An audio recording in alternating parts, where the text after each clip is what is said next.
Hi, I'm Kelly, and this is my friend Scuba Barbie, and today I'm going to show you how to make a face shield for a child, a young toddler, or a baby. Little background first though, I'm an artist. What I normally do is I make jewelry from the fins of the invasive lionfish and from the skins of the invasive green iguanas.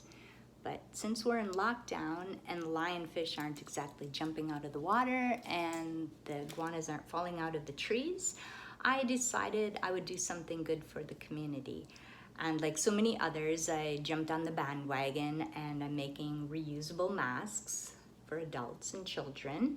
And I was approached by a group that's going to be traveling a long trip by air, and they want to be very safe, of course. So I made these masks with filter pockets, and you can put a disposable filter inside of the mask and reuse that over and over again, and also cute little patterns for kids.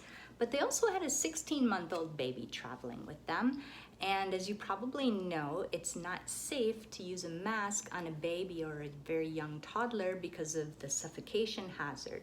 So it's actually recommended to use a face shield. And I really couldn't find anything online that I liked, so I came up with my own pattern, and I'll tell you how I did it.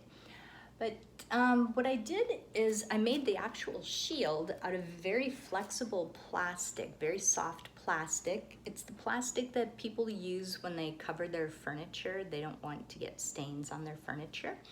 And I rounded the edges, but I also wanted the mask to be able to curve. I didn't want it to be flat, and I certainly didn't want it to sit against the baby's face because then again you have a suffocation hazard.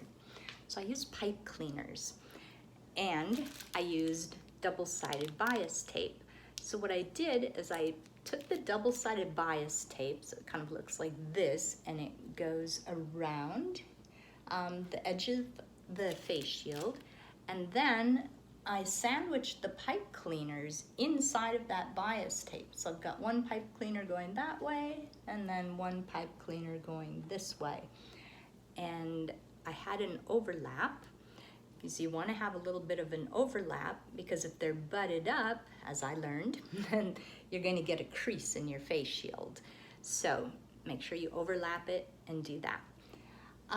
Also a big thing was I wanted to be sure that you could launder it. I didn't want it to get dirty and then not be able to launder it because it's got plastic on it and it's got memory foam in it. So I made everything so it would disassemble. So when you want to launder it, Velcro, the face shield comes off, and then also there's a pocket in here, and the pocket is where I put the memory foam. So the memory foam, you can undo the whole thing, take out the memory foam, take out the face shield, and then just launder the pink headband part. So a little bit more about how I did it. I'm not a seamstress. I just kind of came up with my own pattern, drew it on butcher paper, and this is the headband part. And again, I used very soft t-shirt material. So I made this 3¼ inches wide, tapering down to 2¼ and this is actually much longer. This is the tie. I wanted to have it long enough so that it could not only tie in the back like that if the child is playing or walking around, but also if they're sitting on an airplane, it can tie right on the side. It's plenty long. Put the bow there so there's not a big lump against the back of the seat. A little bit more about how I did it. It's actually 2 separate pieces. So this butcher paper part, and again, like I said, it's longer, was one piece, like one big headband. You can see here, goes from here to here and stretches that way. So I've got that part. And then the part that the memory foam is in is basically just a rectangle of the pink material, and it's folded over. And the Velcro is on so that it fits the memory foam very snugly.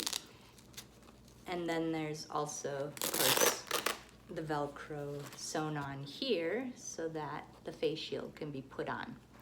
And when I sewed the Velcro onto the face shield, I used a long basting stitch. You don't want to have really small stitches because you don't want it to rip out later. So that's basically how I did it.